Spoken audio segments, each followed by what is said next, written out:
Yo, what is going on, everybody? I hope you were having an absolutely fantastic Friday.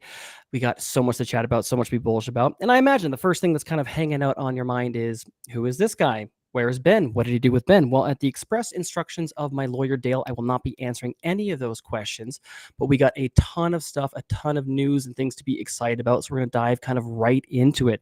So first and foremost, it looks like Bitcoin adoption is continuing on the institutional level. We've got GameStop CEO looking to now follow Bitcoin Magazine. They got 4.6 billion sitting in there in cash. So maybe we're going to see another kind of micro strategy play on the horizon. Also, additionally, on the state level, we got Kentucky has thrown their hat into the ring as well, looking to maybe invest up to 10% of state funds into Bitcoin. And if you weren't following, the Czech Central Bank is also talking about doing the same thing, looking to spend billions of euros on Bitcoin. You may have also saw it wasn't really a slow news day today as well, too. We had the largest crypto exchange hack in history, 1.4 billion in ETH. I don't know why they had ETH. I'm not sure exactly how this happened, but just another good reminder that not your keys, not your coins. And it was nice that Joe pointed out here today as well, too, that it was only a like 1.75% dip in the Bitcoin price. HONEYBADGER does not care. So with that, we have a great panel of guests lined up to talk to you guys tonight, to hang out and chat and riff on all this fun stuff. We've got Mr. Pablo from Bull Bitcoin hanging out in the wings. We've got HODL from CoinKite as well, too. And we got Mr. Joey from the Canadian Bitcoiners podcast. With that all being said, I am the left on the exchange version of Ben. I am the tastes like meat, but it's not exactly the same thing. I'm, the backed by the full faith and credit of the United States government. Live from the top of Mount Gox, I am Nathan with the BTC Sessions, and this is your daily session.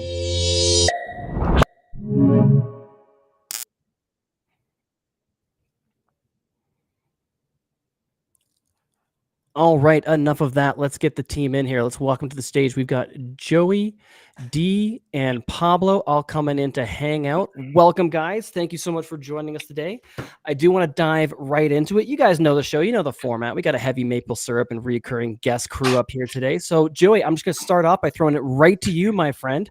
Tell me, on this wonderful Friday, why are you bullish? I could have sworn I was going last. Well, things changed. First of all, thanks for inviting us, Nate. Good to be here. Ben, I don't know where you are. Me and D were just kind of texting here. Ben is too busy for his own stream now. I don't know how to achieve this level of success, but I'm looking forward to it. Joey, that was a secret. Yeah, sorry. And it's good to have a competent guest host here. We like that, and a great crew. Good to see you guys again. It's gonna be fun because we're all friends, sort of IRL, right? Which is great. Yep. Why am I bullish? Okay.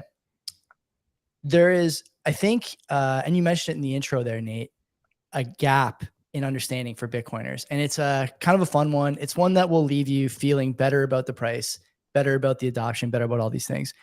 There's the sort of, clickbaity institutional adoption is coming. Yep. You see it all the time. Like this $1.5 trillion giant, blah, blah, blah. It's horseshit. It's good if your IQ is like 75, but if it's higher than that, you want something a little more substantive. And so I'm here to tell you that I am bullish because the distinction you should be drawing about money coming into Bitcoin is not actually between institutions and retail. It's between something called fast money and slow money. And what we're seeing now is a lot of slow money coming in. So when we talk about slow money, we're talking about, we'll talk about fast money first. Fast money is like guys at our level, retail, right? Buy the dips, sell the rips. I think it's even banks. There was a story here from about a week ago in the Great White North, the 51st state, about a couple of our biggest banks having exposure to 51st state. Yeah, having exposure to the Bitcoin ETFs as well as some MicroStrategy, and it was viewed as this. These banks are thinking positively about Bitcoin, positively about price, for sure. But banks aren't long-term holders of basically anything except treasuries, and treasuries have an expiry date. We know that. The bigger story is stuff like endowments. I think University of Austin in Texas just announced that they're doing a significant Bitcoin buy. We don't know if it's going to be spot or ETF. I'm hoping for the former. I'll probably be let down by the latter, but that's, fine for now. We're talking about other endowments. We're talking about pension funds. And actually I have on my phone here, just like a quick hitting list of some of the slow money that's come into Bitcoin over the last year, 2 years. And it's quite a list. We're talking about, again, things that are not going to sell, entities that are not going to sell. We're talking pensions, we're talking state retirements, we're talking family offices, stuff that's really dynastic and generational in the way that they approach things. So you have states like Arizona, California, Colorado, Florida, Illinois, Louisiana, Maryland, North Carolina, New Jersey, Texas, Utah, Wisconsin, the list goes on. All of these companies have exposure to MicroStrategy. That's on purpose. No one is buying MicroStrategy because they like the software business. I don't even know what the software business is. And he didn't rebrand to Strategy S, for software. He rebranded to Strategy B for Bitcoin. And, when those groups buy MicroStrategy, they're doing it for the long term.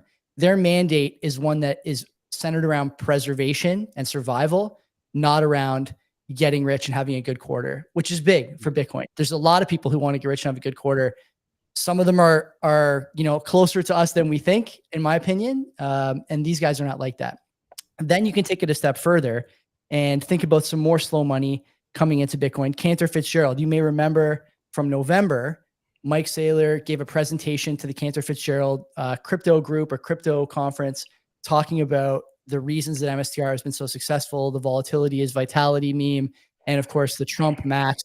Also during that presentation, coming on the topic of the Bitcoin reserve and that whole side of the equation, which is yet to materialize, I will admit, but that would be another slow money example. Cantor Fitzgerald has billions of dollars of exposure to MicroStrategy through secondary vehicles and through the stock itself. So this is another example of a company that's in this for the long haul, chose MicroStrategy specifically for its Bitcoin exposure, Bitcoin play, and is not interested in one quick quarter and one quick buck. You don't see guys like Peter Schiff giving presentations to Cantor Fitzgerald. You don't see Vitalik giving presentations to Cantor Fitzgerald. You don't see Brad Garlinghouse, the XRP guy, giving presentations to Cantor Fitzgerald. They don't care. They don't care about those tokens. They don't care about those people. They care about the movers and shakers in Bitcoin. And it's another example of slow money. There's something like, just looking at the map here, a dozen states that are either adopting Bitcoin as a treasury asset or in the process of doing so. Yep. A year or two ago, you could have made the case. I think you could have made a sound case, honestly, that most of those states would come up short in the end because of two things, really. One, the administration was very anti-crypto. We saw this through Operation Choke Point 2.0 and some of the documents that have been revealed over the last few months. There was tons of sort of mob adjacent tactics coming down from the federal government saying, look, if you adopt Bitcoin as an asset, treasury or otherwise, we're going to start auditing you more. You're going to be under more scrutiny. It's going to cause you problems for your operations. It's going to cause you problems when it comes to getting insurance, things like this. So banks didn't touch it, states much the same way. Now, though, that's been lifted through the Trump election, but also a lot of the legal cloud has been lifted. There's a lot more clarity now. You may agree or disagree with things like capital gains taxes or whatever, but there's not going to be any arbitrary new tax levied on Bitcoin, crypto, whatever, right? This is good for Bitcoin. Yep. So you're going to see these states at least potentially start looking at this more seriously. I just want to add one more thing here that, when you start talking about the quality of commentary going the other way, Schiff is a good place to go for this because he is a sharp guy in 99 out of 100 instances on Twitter. He gets stuff right about the Fed. He gets stuff right about sound money. He gets stuff right about wars. He gets stuff right about damn near everything, including cultural stuff. I won't dive into it. The guy is like on the ball. Dude, he was on top of 2008. Like he was calling that long before. This guy knows. And, for a guy who probably goes to the same tanning salon Trump does, it's weird that they're missing this one key piece together, right? And I will say that I'm going to coin a new term here for what Peter Schiff is doing. Peter Schiff is not afraid of missing out. He actually likes missing out. He's embraced this fear of missing out. It's a kink for him. And so I think we're going to start calling him. He's not missing out. Peter Schiff is a FOMO-sexual, okay? And he's got these FOMO-erotic tendencies, and you see them in his tweets. He's not afraid. He's turned this into something that gets his rocks off. And the only thing that seems to get him going these days is talking about Bitcoin. Everything else is secondary. His podcast is always kind of boring now. His tweets are kind of boring now. But you're going to see more of this behavior from just the shifts. It's going to start to creep into more traditional financial circles. It's going to start to creep into other big TradFi podcasts like The Compound or Macro Voices. You can already start to hear it. these guys realize the slow money is coming, you know, including, by the way, one that I left out, I think a UAE sovereign wealth fund started buying Bitcoin through IBIT. Incredible. Like this is not slowing down, but the speed of the money that's being invested is the key thing. It's not about clickbait, institutions, come to my fucking live stream. You know, it's not about that. It's about these long-term thinkers that never sell as a principle coming into Bitcoin. And I would say that there's a ton of reasons to be bullish, but this one really stuck out for me over the last, 7 to 10 days. No, I completely agree, right? We're seeing these major money movers move into the space, right? And you're right. They're not in and out. They're not traders. It is long-term asset accumulation, and then leveraging against it is generally the play that they're making. I just can't get this idea that like Peter Schiff has this weird kind of humiliation kink now where he's just going to go on Twitter and say something stupid about Bitcoin. Listen, you can actually see that in the videos of his wife dancing with Flo Rida, that the humiliation kink runs deep. It's not just about Bitcoin. It's actually, it's branching out, but this is the one that I see the most often. And so I thought I'd point it out here today. No, that's a beautiful observation. I am convinced that he is playing the heel, that he has had Bitcoin for years at this point. Yep. We even pointed out that his wife bought it. So going right back to Joey's humiliation point. His son too. His son too. He's like a Bitcoin cuck, right? He's just absolutely loving what's going on. D, I am curious your thoughts on this and the slow money. Yeah, I heard Joey say MSTR like 8 times more than Bitcoin here, unfortunately. But if they want to buy MSTR instead of actual Bitcoin, that's totally fine. But I totally agree with him, and I think there's kind of a shift in narrative in the fiat legacy system. I'm not too deep into that system as Joey is. I don't have the fiat tongue as he does, but I totally agree with the sentiment. I just wish they actually would buy, Bitcoin instead of MSTR, but I totally understand where they're coming from. And then that gives MSTR a reason to buy more Bitcoin, and number go up. So okay, I understand I've said this before. I say this to Len on the show every week. Cause he's in this camp too. You guys are good Bitcoiners. Don't get me wrong, but the requirements of like a board, an investment board, are significantly different and more cumbersome than they are for you and me. I love the idea of like me going to CoinKite, paying, what does the queue cost? $3,000-$4,000. You buy a cold card queue. Totally worth it. And then it comes to your house. It comes to your house, and then you just throw on your Bitcoin. You're done with it, right? You can burn the unit after that. You just have the receive addresses will generate for you on Sparrow or whatever your interface of choice is. That's great for us, but for investment boards, there's tons more legal. There's many more legal requirements, many more requirements in terms of succession planning and things like this. And boards turn over all the time, especially, these boards at like major corporations, family offices, whatever. And so they have rules to abide by. I think this is as good as you're going to get for now until there's some legal framework for securing Bitcoin at that level. You're just not going to do any better than IBIT and MSTR, which I agree with you, D, totally. It sucks, but I'm going to take, I like this win, this angle, because it's not just, banks like National Bank bought a bunch of IBIT. Like they're buying on technicals, they're buying on momentum, they're buying for their shareholders. Yep. But the family office is buying for the children. The sovereign wealth fund is buying for the nation. Like these things are not the same animals, right? And so I agree with you that it's not the best, but I think it's the best we can do for now on that level of investment. Well, even what about like ETF versus MSTR? Sorry, I didn't mean to cut you off there. No, go for it. Jump in there. Know. It's a good question. I think if you're buying for a sovereign or you're buying for a family office, it's a different beast. Family office, MSTR gives you more agility, and certainly the MSTR preferreds from last week or 2 weeks ago, STRK, give you more agility. But long term, it's you have some risk. That's what I mean, right? If we're talking about talking about slow money and investing over 20 years. Sorry, my headphones just totally cracking on me. No worries. If we're talking about 20, 30 years, right? I mean, I'm not in the camp of, MSTR is going to outperform even the ETF in that time.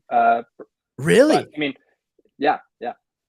But I mean, again, I'm not a family office. I'm an individual. So not you can do whatever you want, office yet, D. There's still time for your giant trust fund to be set up and to make this happen. And ultimately, too, kind of one of the interesting factors too is that with the restrictions regarding boards and companies and sovereign funds getting into the space as well too, all those hurdles that they have to go through to first get into the space are also the same sort of things that are set up to prevent them from pulling out and kind of having that panic moment as well too. So to Joey's point, it's slower money that's going to stay there, and ultimately whether it's like MSTR or the ETFs or like with repeal of SOB 21 and the banks looking at custody, I think this ultimately just steps along the way towards adoption. I don't think that I imagine that a lot of these funds, especially the sovereign wealth funds, will possibly be in Bitcoin or have their holdings longer than like MSTR might even be functioning, right? They might outlive the company or outlive the companies operating those ETFs, and they'll look at transitioning to a different custody model, which no idea what's necessarily going to come down the pipe.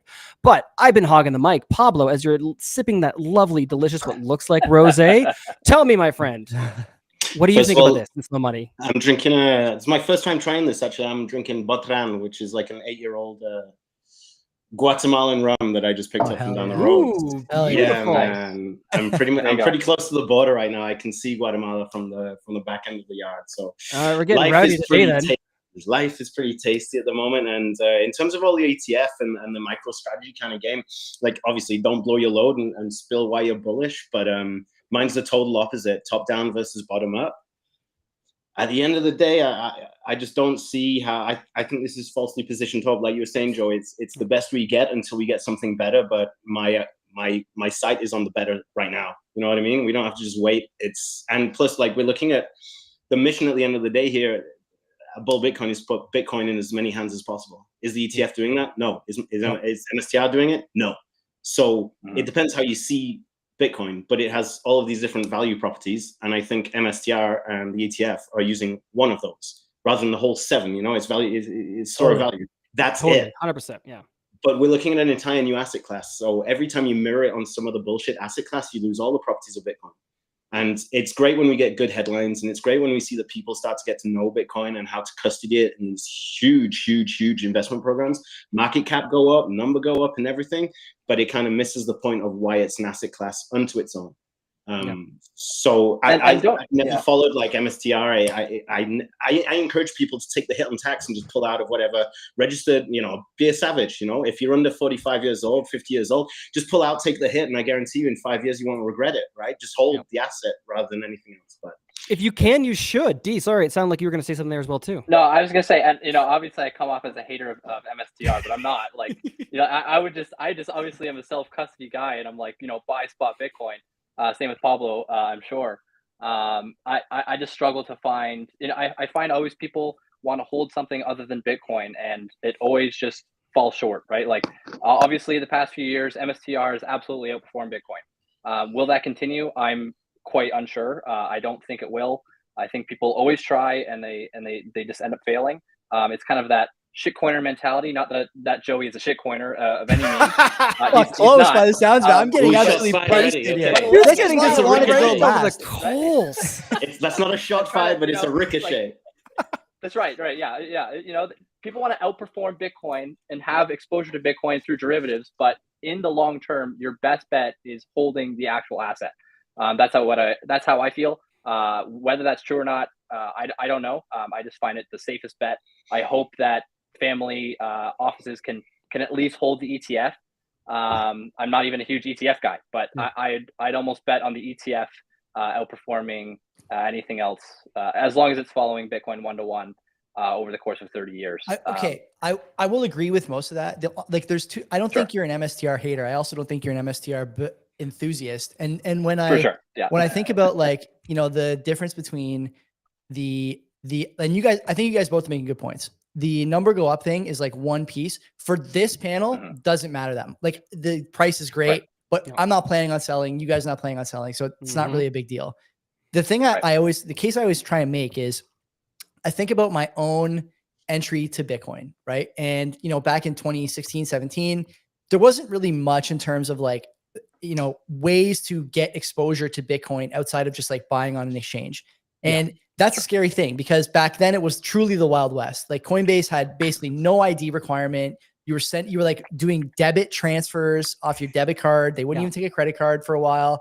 And then they started taking credit cards. That went sideways. There was the ICOs and all that stuff. It truly was nuts. And I think a lot more people then would have said to themselves, if the option was available, I want exposure. I don't trust these guys. Can I use the ETF? And that's your top of the funnel moment.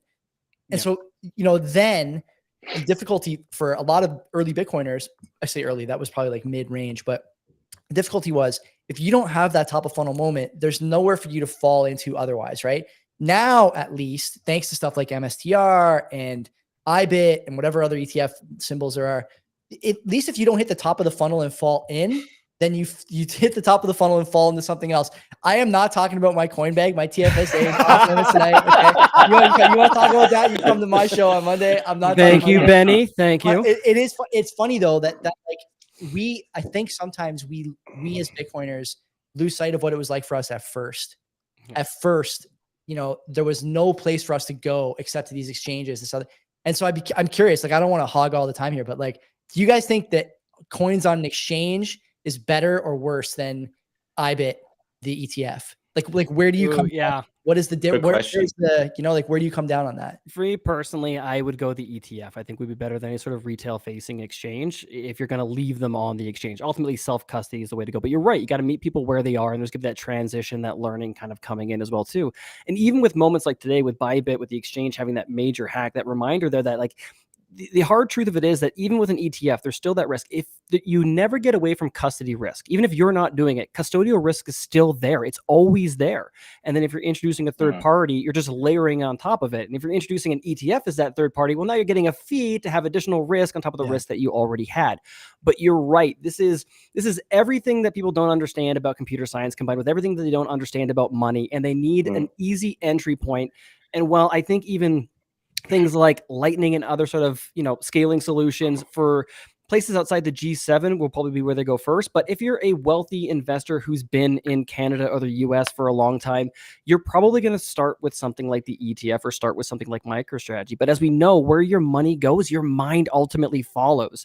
So hopefully those guys do like a year or two in the space, checking it out, and then they get more interested. They start diving deep. Totally. They start going to Pablo's workshops to learn actually how because there is a Pablo workshop now. There was no Pablo workshop 8 years ago, right? There was no bull Bitcoin. I make this analogy all the time. When I got to the fucking campfire, okay, I needed a machete to get to the meetup. Now there's like tiki torches, guys handing out lays and marshmallows. Everyone's late at those meetups. Red carpet. Easy, right? To get there. And it's guys like Pablo and D. Like, I mean, these guys are making tutorial videos all the time and doing 100%. doing meetups and all that. Like, that's where we are now. And so I'm kind of speaking against my earlier point, but there's somewhere where we can go as a new person to Bitcoin that's going to keep us here, right? You need an anchor point, something that keeps you there, and something where you can say like, okay, from this point, I can see self-custody, I can see the meetups, I can see MSTR, I can see blah, blah, I can see the crypto space, shitcoins, DeFi, and I can decide where to go. If we lose them after that, that's on them. But I don't want to lose them because we're telling them that it's either Bitcoin or nothing. MSTR is garbage, IBIT's garbage. I don't want to lose them there. Yeah, I think there's like nuances in that part though. Like we were talking about, like which is better, the custody on an exchange or the ETF. Yeah. And different pathways in, right? Like I was when I first had any exposure to Bitcoin, I was trading back in the UK on eToro. So I didn't hold anything. They didn't hold anything. It was just an index price, right? But it took the friend to be like, yo, buddy, calm the fuck down, own some Bitcoin. And I went down the funnel that you were talking about. Yep. But I feel that the cognitive gap between like custody on an exchange, so self-custody on your own wallet, is much easier than ETF to self-custody because there's that withdraw button. Yeah. There's no withdraw button on an ETF. You have to take the sale. You have to switch it into fiat. You have to move the fiat onto an exchange, KYC through and out. Like the exit door doesn't escape. Like, do you think, Pablo, do you think you lose a lot of people? Do you think you lose a lot of people at when they have the currency? They're like, man, I have this currency now. Like I should do something with this instead of putting it back into Bitcoin and self-custody. Do you think that's a place where you lose a lot of people? What do you mean the currency? Like when they sell the ETF, right? Like in your case, I haven't talked to anyone who's sold the ETF yet. You know, it's like that case. Like everybody's thinking about selling these, but I don't know. It's just you think about like UX, like user experience on these platforms, right? I have checked out the Fidelity and Quest Trade and all this stuff, right? And just regular banking, there's no withdrawal button.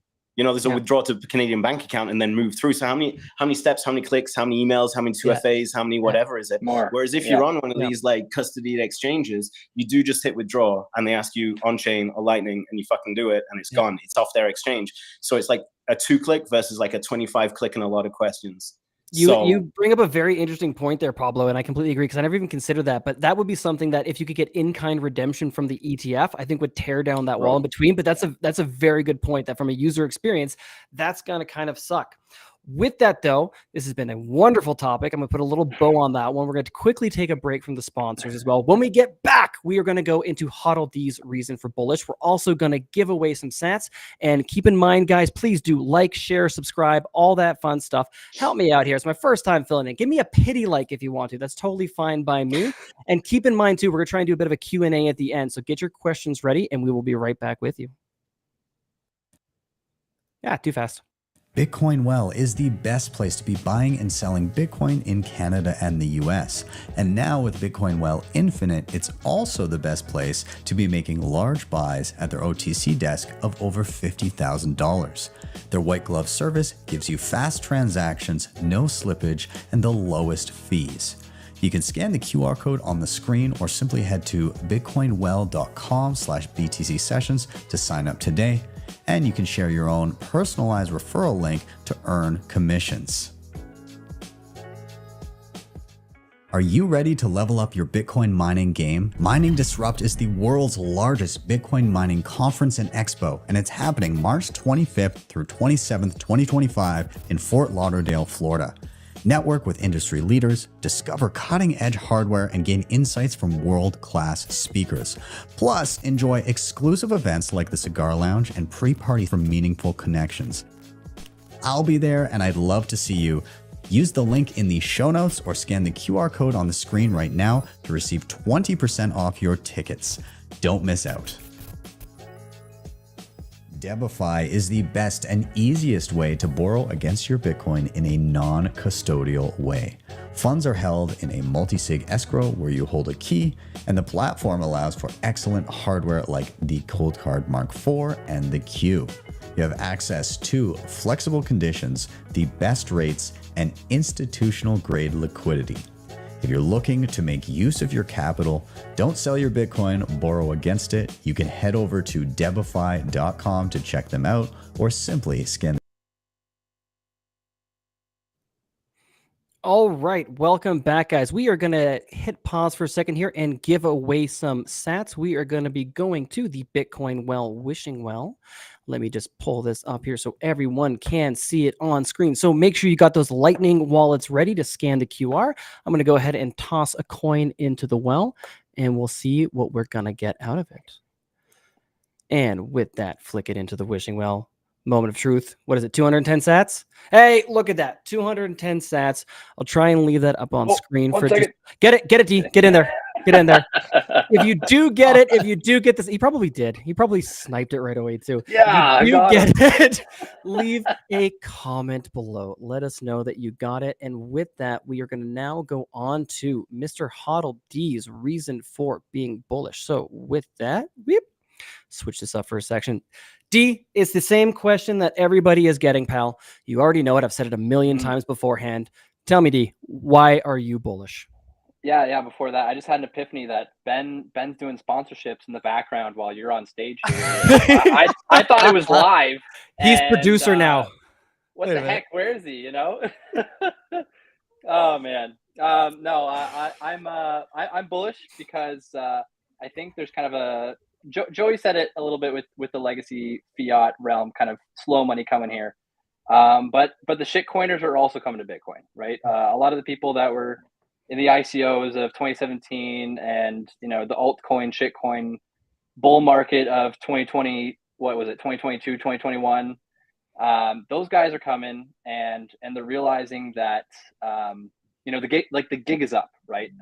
A lot of people are shitcoining on Shitlana and all these other coins, and things are going up faster and dumping faster now, right? Like it used to be where like a shitcoin would go up for at least a few months or like, you know, a year, and they could get some like true believers in Cardano or whatever the fuck, and they could actually hold the coin. But nowadays those coins literally last a week and then dump back to earth. Hours at time. Hours. Yeah, right.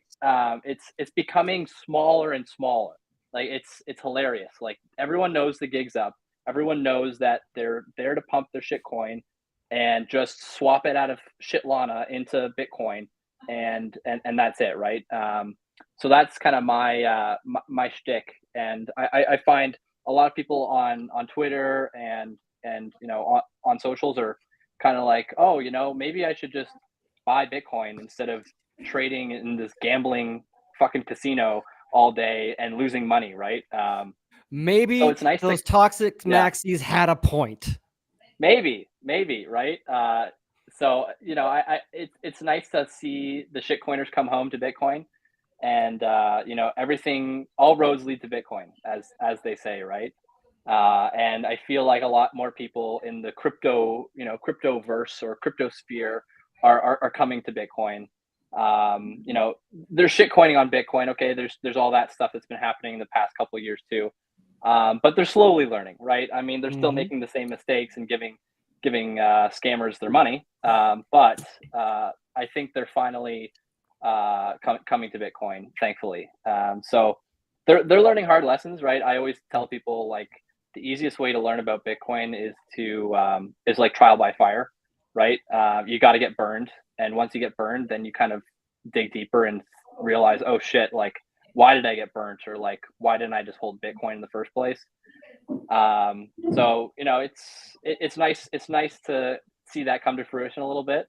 And I know my rant's not as long as Joey's here or anything like that. But wait, you don't have notes on your phone like Joey? No. What the Where's fuck, bro? prep work, sir? You gotta have those fake I notes on know. your iPhone. He doesn't even have. That's There's right. nothing That's right. there. He's just making up. else It's I blank got here? screen. Yeah. He just says it on his phone.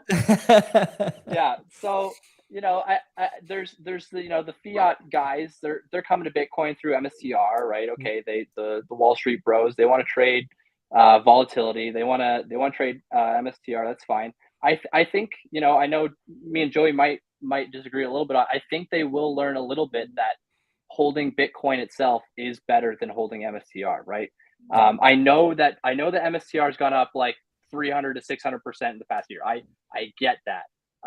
But Bitcoin's at still like 96K, which is 10 to 20% off its all-time high, and MSTR still trading hundreds of dollars lower than its blow off top that happened in like November or whatever, right? And it's kind of just been going like this, and the volatility is just becoming smaller and smaller. And that kind of happened last cycle too. Obviously, things have changed a lot drastically since last cycle. But yeah, I just think a lot of people are slowly coming to like the Bitcoin only. I got to stop trading shit Lana coins. I need to stop trading stocks. I need to stop trading, and I just need to slowly invest or buy Bitcoin over time, and putting a small amount a month, or whether you're like a DCA guy or a lump sum guy, it's irrelevant. As long as you're like looking 20 years out, 30 years out, that's kind of where people are at least hopefully coming to, rather than kind of the trading route. But yeah, I think people are still going to learn, and there's obviously still going to be insane blow off tops and dumb derivative shit and high leverage and whatnot. But I am seeing kind of a sentiment change online with shitcoins. It's nice to see. I completely agree, right? And yeah, Pablo, get in it. But also, quickly, by the way, too, for anybody who is going Bitcoin only and self-custody, Mr. Wonderful Hodl D here over at CoinKite, go ahead and scan that QR code and get yourself a cold card Q with 5% off. So I've got one. I think everyone on the screen has one. And then you can always, if you need to talk to support, have them guide you through it, just call D. He'll do it for you. He's always ready to That's go. right. But Pablo, tell me, what are your thoughts on that, buddy? Couple of things. Like, I just wanted to get consensus around the group as well. How many of you guys feel like the middle has fallen out? It's either Bitcoin or meme coin. There's no shit coins anymore. Agreed. Oh, dude, that's I could rant on that after the fact. No more, go. Yeah. No more fake utility coins. Just meme coins. Like no one's even or pretending Bitcoin. anymore that anything can do anything apart from Bitcoin. And nothing else is solving a problem. It's just pure degeneracy, right? Yeah. Which is absolutely wild. And I've seen that kind of move through, and I'm happy to be so far away from it. But another thing, anytime I do meet people who are in this type of thing, I just like, I don't bother preaching anymore. I suppose it's like, come to see me when you're ready. But fucking like, I usually ask them, where do you put your profits? that's like the only question I ask like meme coiners. I was like, where do you put your profits? That's a good one. Yeah. 9 times out of 10, they just say, yeah, I put it in Bitcoin. Like, and they like low voice it as well, you know. That walk like, of so shame you being did like, get it. So I was like, you did get it, but not entirely, like so close so far. But yeah, I don't know. This is the only like meme coin shit coin. But at the same time, it just smacks of desperate, like désespoir. Fuck, how do you say that in English? Like lack of hope. You know what I mean? Like the financial age nihilism. profile. Yeah, the age profile of the meme coin traders. You're looking at 20 plus, maybe like below 20-year-olds. Young, yeah. Just like throwing in everything they've got, like with passion. You got to salute them to it. Like they're spending extra hours. They get home from the call center job, or they get home from like working at Wendy's, and then they're just meme coin trading. Like good hustle, fair. Yeah. But at the same time, if you zoom out, you're like, my God, there's so much lack of hope in that generation as well. And they're so close, but so far. They don't realize that the hope is right there. But it's just it's time preference. It really is. It's a shame that they're so close to seeing the whole thing that they don't see it, right? No, I completely agree. Yeah, there's this thing called full porting. I know Gladiator's a fan of full porting his stack, but people full port into shit coins, and like they're like, man, I should have full ported my entire portfolio into Trump coin. I would have been a millionaire or whatever. And you're like, what kind of attitude is that? Like, what if you full ported and it dumped to freaking 10K? Like what? Like, why would you ever do that in your life? Like, that is like terrible risk management. And I hope people can learn over time, but I mean, it's still out there. But I don't want to bury the lead. Like, I think one of the things you said there is interesting and important, because in Bitcoin, we do dunk on like the Solana crowd a lot. As we should. Yeah. They've earned it right over the years. Not only coming back. Well, I mean, they've not only earned it with like their stupidity, but with their bluster, really. Like the assuredness that they had in their voice 2-3 years ago at $3,000 ETH. Now here they are 3 years later at $3,000 ETH or whatever the price is. Like, you lost that war. And I think that, it's weird because in Bitcoin, like I said before, we have a tendency, I think, to our detriment sometimes to really like shut the door on people who in the past would have done the same to us. Don't get me wrong, but I mean, this is a Christ following chat. And so I would suggest that we treat others the way we want to be treated. And we welcome these people with open arms if they're willing to engage with us on good terms and in good faith. And like, there's more and more of them. The thing that I have to, get my head around and like that I tango with all the time is like, they're engaging with me on good faith because if they don't, they're going to be poor for the rest of their life. And like, I'm not sure that that's really good faith, but I think I can get them there as long as they come and say, bless me, Bitcoiner, for I have sinned. And like, this is really like the sort of situation that a lot of these guys find themselves in now. Solana is the flavor of the month for sure. Or flavor of the year, I guess, flavor of the cycle. But Ethereum, like, man, that I listen as kind of like a hobby / hate listen for the show to Bankless. You're pulling a Peter Schiff move there? Yeah, a couple times a month I'll listen to the Bankless like wrap up, the weekly wrap up. And I gotta say, like the vibes on that show have tanked. Really? And I see like Bitcoin, I see Ethereum guys on Twitter. Like there was a sort of a rash of these guys maybe a month ago taking the .eth out of their handle, right? I think I saw that right. Yeah. And so like these guys are kind of realizing, even if they think they were right, they're realizing that there's a difference between the market they think should be in front of them and the one that they're actually playing in and against in a lot of cases. And the gap is too large now to pretend that there's going to be any reconciliation anytime soon. And so they have to get out of this thing to protect their own well-being. Again, it's our job, I think, as Bitcoiners to help keep them here, because as the price gets higher and as these other shit coins fall off, you're going to have people who really are bright, right? Like they're akin to Peter Schiff, and that 90 times out of 100, you would agree with them on what they say. And so you don't want these people to leave and go back to some other shit coins, some whatever. Let's bring them into the fold. Let's get the best people. Let's do all these things, right? And I think the guys on this panel for sure are doing a good job with that, and I think a lot of Bitcoiners are. But there's still a few out there who are like, "Fuck you." I remember what you tweeted. Predator's got receipts from like the Stone Age. Yeah, you know what I mean? Like he'll never let you live it down. Yeah. Like we gotta stop. We gotta stop with that. We gotta stop because we're winning, and winning means other people are losing, and they're going to want to come here. They have a chance to come here. We should just take their best people and not worry too much about the sins of the past, right? Well, they're coming here one way or another. Yeah. There you go. Sorry, go ahead, guys. No, I was just saying they're coming here one way or another. It's not a matter of if, it's only a matter of when, right? As adoption continues to push forward. And you have a very good point there, Joey. And it really, I think even from my standpoint when talking to people, as long as there's some like element, and this sounds like maybe the wrong word, but like as long as they're humble, right? It's like, okay, are you now a little more open-minded? Then yeah, let's go ahead. The right word. Let's chat about that's it, the right right? word. Yeah. Yeah, beautiful. D, you were going to jump in there. Yeah. No, I know I call them shitcoiners and I call them shitlana and It's MSCR beaters and like Anal OS. But, Anal OS is the nicest one I saw a while ago. I'll still say those things, but absolutely, if anyone wants to have a conversation and wants to actually learn or talk or debate, civilly instead of calling each other names, I'm happy to. Hey, did you not do this already? You spent like a year doing this. I'm not going to say the O word, but you were there with a lot of these guys who came from that space talking about ordinals and NFTs. And I remember there's a lot of shit on those spaces.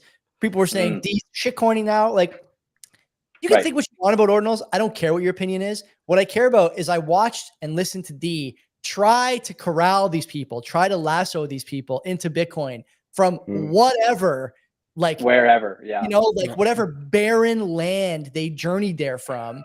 And some of them stayed. Great. Some of them went back. That's okay too. But like the ones that stayed, they're not going anywhere. Once you learn, there's no unlearning this. There's no unlearning sound money. There's no unlearning the difficulty adjustment. There's no unlearning proof of work. You're never going back once you get here and play your feet. Joey and I had a conversation a while back, and like I was just hosting spaces on the early days of that, like just talking about like segregated witness data. It was like, what is that? Like, how do you put let's data explain on that. Yeah, let's talk about it. Like, what the heck? And then they're like, fuck you, you're a shitcoiner.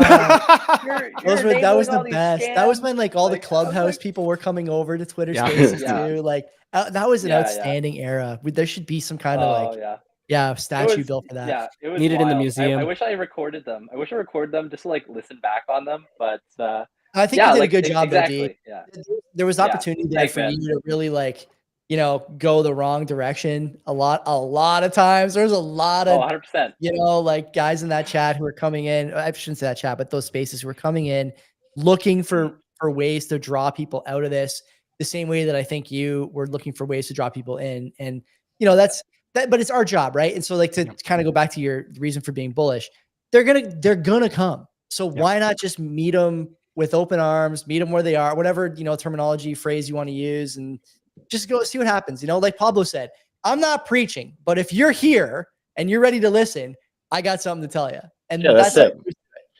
That's why I use this title. Like it's something that probably like the more and more I talk about it, the less and less like people at my actual church are going to welcome me in. But I call myself like a Bitcoin evangelist, right? And I think that word evangelism like has been overused and now dropped so out of fashion that we don't use it anymore. But honestly, there's like a lot of approaches in evangelism that are that, right? It's not my job to like head out and wrangle people in and pull them in by the scruff of the neck, but there'll be a seat for you at the meetup, and like if you want to shoot the shit, I'll buy you a beer and we'll go all the way through everything you may have. And like I'm delving in at the moment. We'll get to my part like as the last, but there's a reason I'm reading like Bitcoin evangelism at the moment, because I'm just trying to pull on the faith, right? You know what I mean? The faith in Bitcoin is what's pulling me through. But again, like coming back to like, Jesus was hanging out in the worst places, right? He was hanging out in the taverns and the whorehouses and all these places. This is where we're at, right? So we should be going to the shitcoin conferences. We should be hanging out in these spaces. We should be inviting the bankless guys. I don't know. It takes a bit of like humility on our point as well to be like, yeah, I don't mind sharing a room with these guys. Like we're all trying to get somewhere. But at the same time, I don't know, like from a teaching point of view, it's always been way easier to teach somebody who doesn't know anything about cryptocurrency than to try and convert an altcoin or shitcoin or whatever. Like it just goes straight to conflicts. I'm trying to learn about how to deal with that, because again, it's an ego play. And I got to say, as Bitcoiners, like our ego is the number one problem in us helping Bitcoin adoption. We got to put it to one side for sure. How to do that without letting go of our core base values is part of a growth process that I think a lot of Bitcoiners need to go through. And I'm trying to get there as well myself. But I was just going to ask as a question to the group as well. Do you think we're like past the hump of shitcoinery? Do you think we're on a race to the bottom now? Is this like, are we past midnight? Like, I actually, so I want to throw it out there, and maybe D, you shook your head, so you can jump in there too. But I first heard this analogy regarding contractions. I think Preston Pish threw it out there a while ago, and I've been thinking about that same sort of thing. One, because my wife is unbelievably pregnant, so that's going to happen at some point in time here. But looking at thank you, sir. Looking at the state of shitcoins right now, like, you're right. They are so unbelievably short-lived. And they're also like, we had Malay and Trump. Like, it's going to the extremes in terms of like influence. And they barely last overnight. And to me, it feels like the volatility in these shitcoin cycles is getting faster and faster and compressed. yeah, Which would lead me to think that maybe we are reaching the point. Because again, if everyone's just calling them meme coins, I'm getting into meme coins, you're fully admitting there's no fucking value here. Sorry for swearing. It's just pure speculative gambling. There's no utility. You're not trying to solve a problem. And so for me, again, famous last words, but I feel like there's a good chance this is the last cycle. I expected fully coming into this year that I know. Last cycle for shitcoins. Don't just destroy me there, guys. Oh, God. In the sense that, like, I expected that we were going to see more of like the shitcoins on top of Bitcoin. I thought that was going to be the theme of this cycle, but we still got like the original players still coming back or making another run and new stuff sort of coming up. So famous last words. I think this could be the last of the 4-year cycle with shitcoins, where they're really just regulated to basically like online sports betting. Like, everyone's it's just gambling at that point, but maybe I'm wrong. And D, you're nodding now, but you were shaking your head earlier. Okay, hold on. Yeah. Pablo, Yeah, give me that question one more time. Like, give me it in the way that like it's like a yes or no. are we past halftime? If it was a game, are we past halftime? Are we clutch? Are we OT? Whereabouts are we?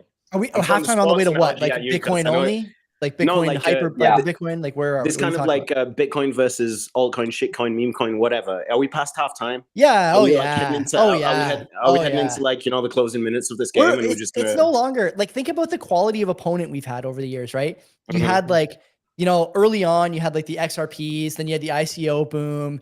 Then you had, I don't know, even guys like Trace Mayer. Yeah. Trace Mayer, absolute maggot crawling out of the fucking cave after pumping that fucking Grim token at a conference. Fuck that guy. Okay. Coming out of nowhere. Now the price is 100K and there's political clout to be had by being a popular Bitcoiner. Absolute scum. That guy, like that was an opponent for a while. Then we have like this. Tell me how you really feel. It's crazy. This guy's being embraced. Just shows you how many OG Bitcoiners are either not paying attention or have faded away into obscurity. So there's a lesson there. And then the other thing I would say, to Pablo's point about like, are we past halftime?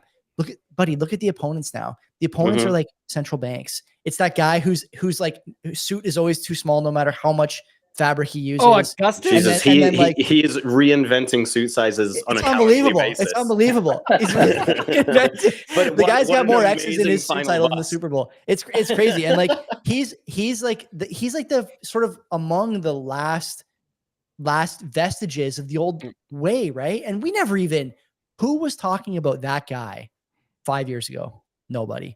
And now this guy has no choice but to talk about us. And meanwhile, the best part is like, our approach has not changed. What are we doing? We're posting, we're tweeting, we're doing podcasts, we're having meetups, we're having pizza. Same as it was. We're not doing anything. It's just that we have the better tool. They know it, we know it, and that's all that matters. It's crazy, that thing about influence as well. Like, initial enemies were like high innovation, low influence. Yeah, but now it's like the opposite. We're like low innovation, high influence. Like, can you believe that what's her name? Haley Welch, Hawk Tour Girl, like out. Oh yeah, God. Like, can you imagine, like famous, that lasted less than a day. God, that is like very high influence, zero innovation. But even the higher the influence, the less traction it gets. It seems it's almost like an inverse relationship between like influence now does not equal traction. It's like it seems like it's accelerating in a way that, like, you know, the next person with a bigger name, with a bigger rep that's going to adopt will be a quicker crash. Like, I think this could play out in 6-7 months, to be honest. Man, as we spiral down in all of this shitcoinery, you know? The celebrity narrative, those celebrity coins, I think that's done. Like, even like Dave Portnoy, the Barstool Sports guy. Shit, him chilling every with the Libra stuff.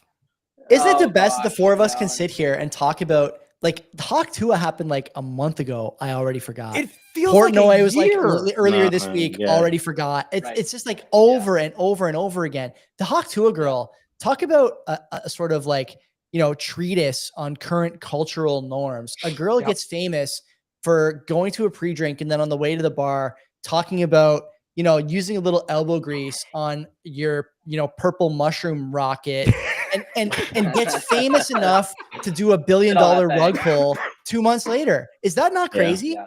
Is that is the like downfall that, of Western civilization? exactly. Like that's exactly. I think that was it. Happening. That was, you know, in the Sodom and Gomorrah. It's somewhere on the list, right? I don't know, but like it's going to be hard to top that in terms of just pure sort of insane, unbelievable, but completely predictable nonsense in the world. And now these people have an immediate, it's like one branch swing to the financial markets. Everyone is meme coin right away. It's almost it's nuts. It's nuts. 2 points to that. Number one, I think the best celebrity endorsement and then escape card was Larry David. Do you remember that ad? I don't even remember. Too risky. It's too risky. Yeah, he was like, nah, he was doing like his Jewish stick man, which was freaking hilarious. I think that's the best celebrity endorsement of any crypto exchange shitcoinery ever. And then what was my second? Fuck, I forget now. Anyway, we'll skip on the second point, but it's just so wild. I don't think celebrities are ever going to touch that. That celebrity endorsement is dead. But I kind of, at the same time, that like that empathy for Haley and whatever, like there were clearly vultures above that girl's head before she realized that, and they just swooped down. They picked every ounce of value off her bones, man. And look at where she is now. She's got totally wrecked on that without even knowing what she did. So that was like case in point. That like celebrity endorsements of any coin died with that. So that's good. Like we're just kind of checking off a list now, really. This like, is it. We're just beating boss after boss after boss. I am going to wrap it up, and we're going to go to a new topic in a second. But before I do, D, I want to get your final thoughts on it. Yeah, just to conclude, I think I don't know if you've seen that picture online where it's like that roller coaster where it goes like up and then it goes kind of smaller and smaller and smaller and smaller and smaller.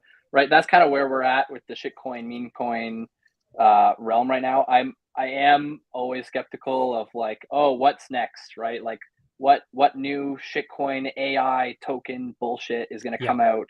Even AI is kind of faded away at this point. Do you know? I just got my second point. I'll let you finish, but I just got my second point. Yeah. And so I'm always just a little skeptical. I mean, I always laugh or talk to some buddies about, you know, I'm like the fiat world's going to end in like, you know, 28.2 years, but some people think it's going to, you know, blow up in a year from now, right? Like it's like, no, like fiat's over. So I'm hesitantly conservative in my approach of like when all this goes to shit. But I mean, I'm prepared and I'm ready if it does go to shit tomorrow, right? I think the more people that are prepared is the better, but also be prepared for it to like prolong and resist and, you know, do whatever the fuck they'll have to do for the last stand, right? It's like the guy that got beaten up, it's round 8 and they're still taking punches and you're like, you know they're done, but they're not done yet, right? So I'm not hoping for it to be extended. I just cautiously conservative in that approach, but yeah. 100%. The superhero that always wins is the one that can't die. Bitch just has to keep chugging along, and we're golden. Pablo, what was point number 2?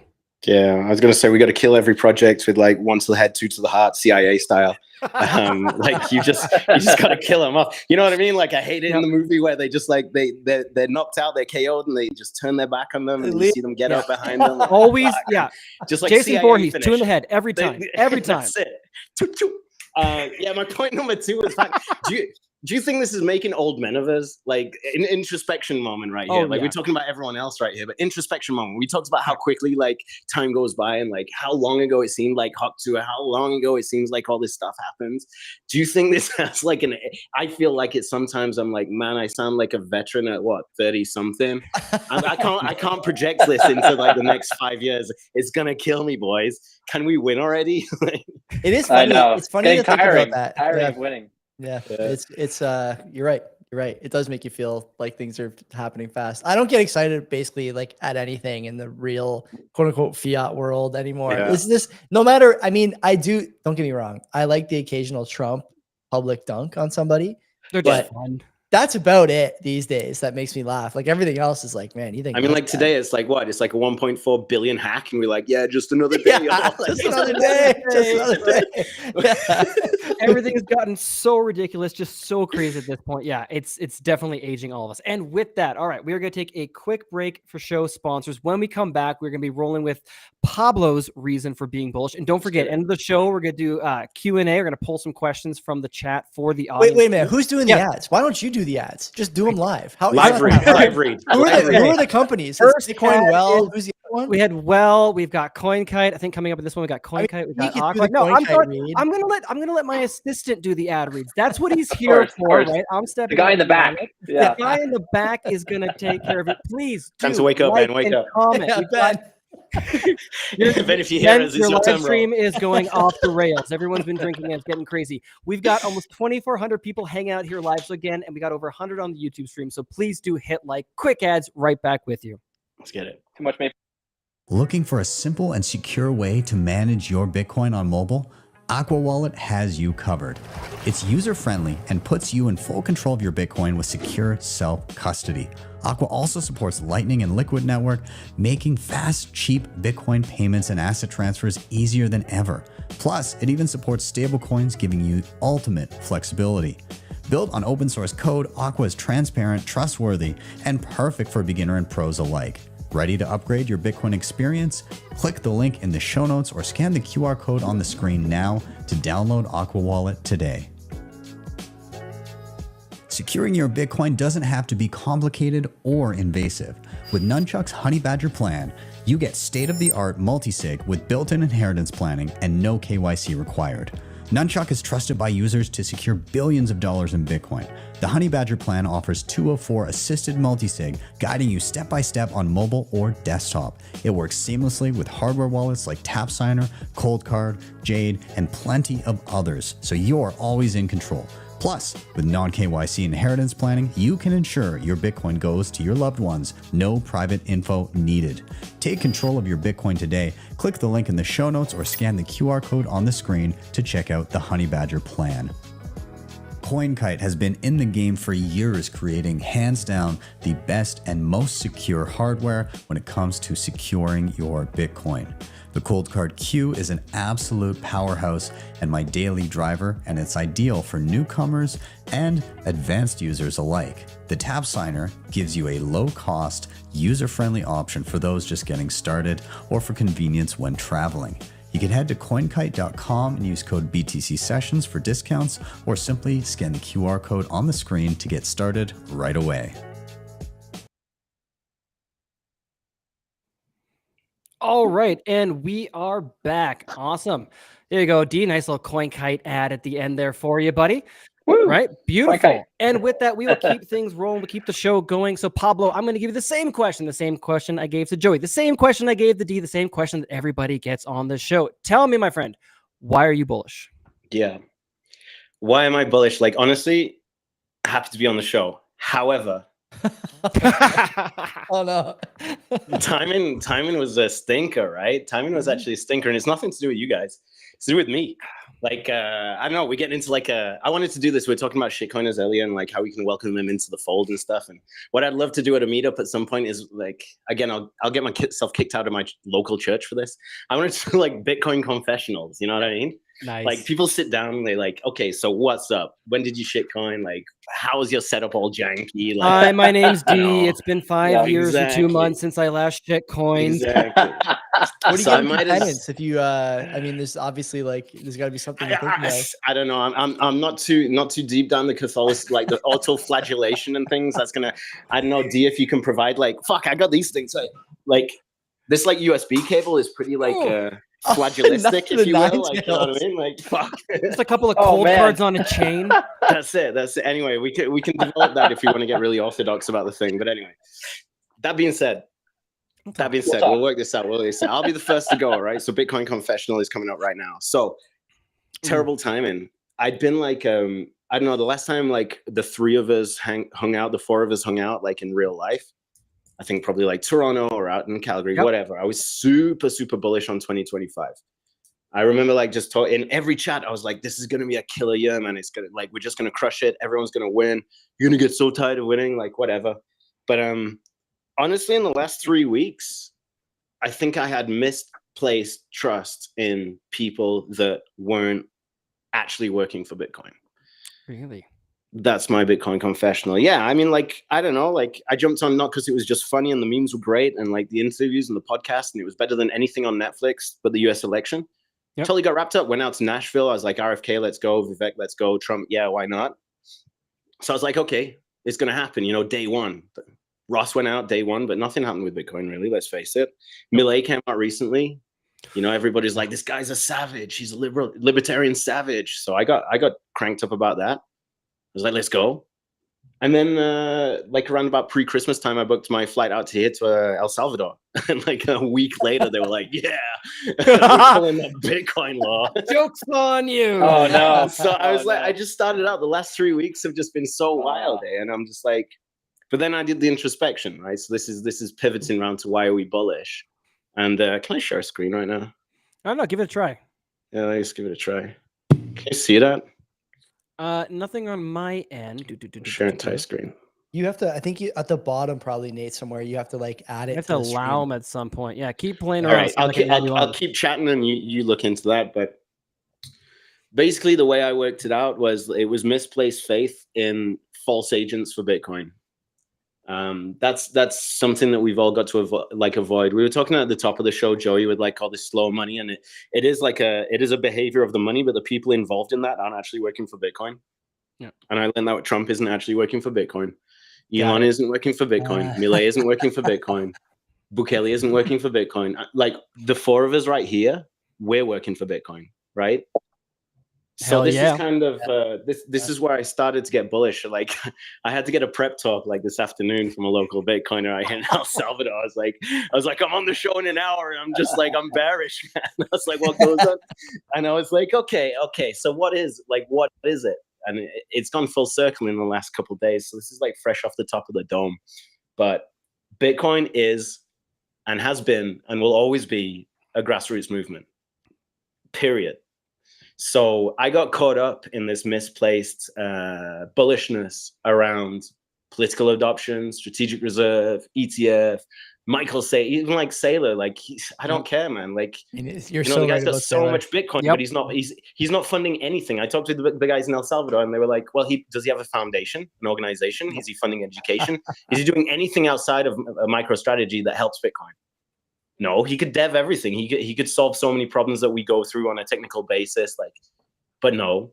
So I was like, okay, it has been, will be, always a grassroots movement, and it always has been.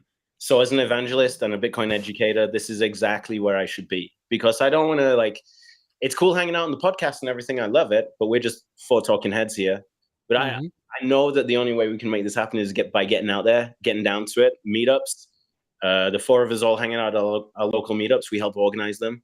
Educational events. I'm starting to gear up more and more and more. And I know that you guys are all doing a huge part in terms of helping people get to where they need to be on an individual basis. Yep. And this is why I'm actually bullish, is because I've just had my original beliefs confirmed to me. I had to go a long way around, and I got a little bit lost in misplaced trust with all of these headlines. But at the end of the day, nothing's changed.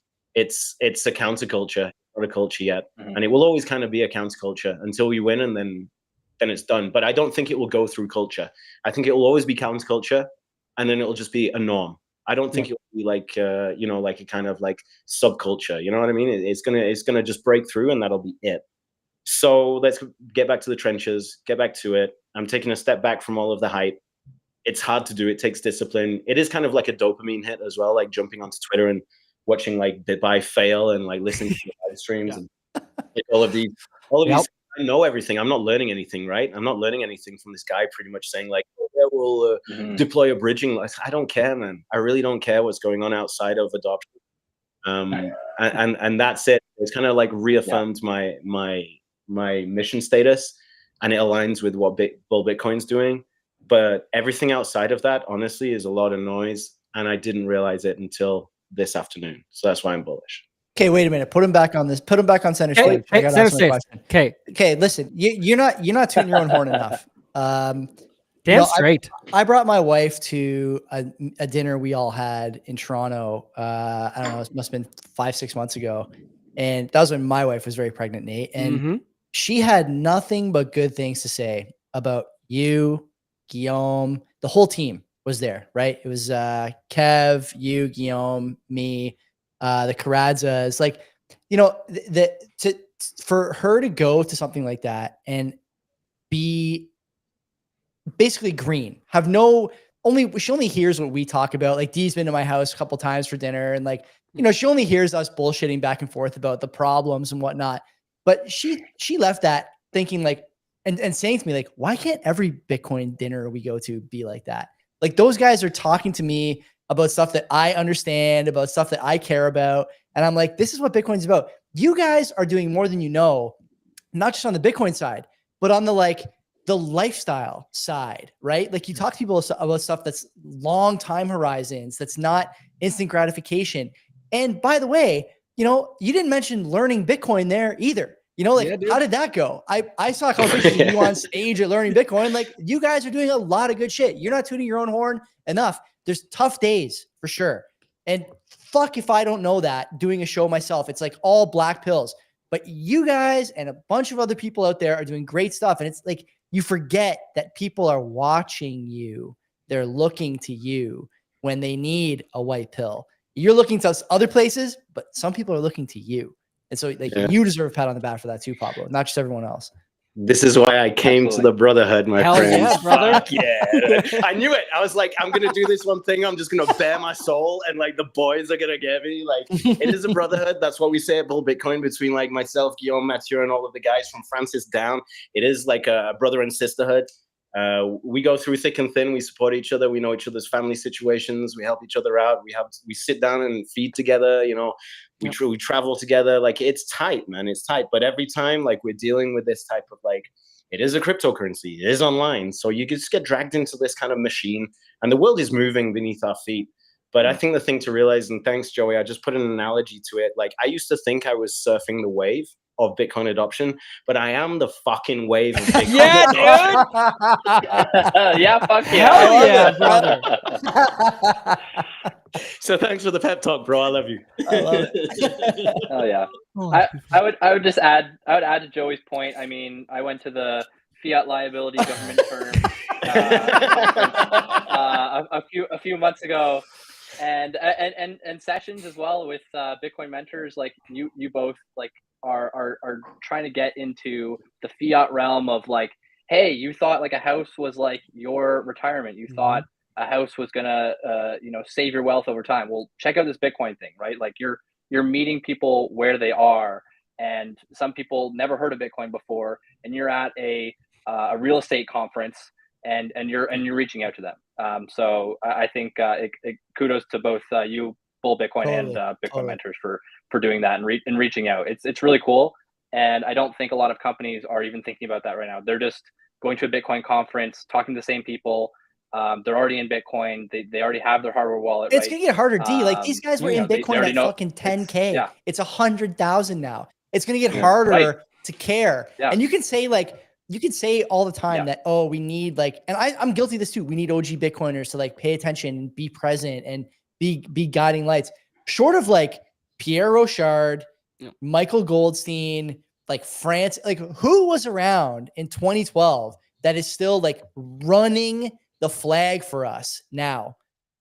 They're in the trenches, in the like fucking trenches. Yeah. Like, Pierre did a live stream of auditing the code with Ben. It was great. You know what I mean? Like, there's people who just have like, and by the way, 100% their prerogative to do this, right? Everyone's got a number where they'll never be seen again. Okay. But these guys have for sure hit that number by now, many times over. These guys who've been around since 2011, 2012, they're still like Pierre Rochard putting out podcasts, Ben putting out podcasts, tutorials, Francis. You know, Francis is in the jungle, for God's sake. Okay, he's calling in from the jungle, talking to people.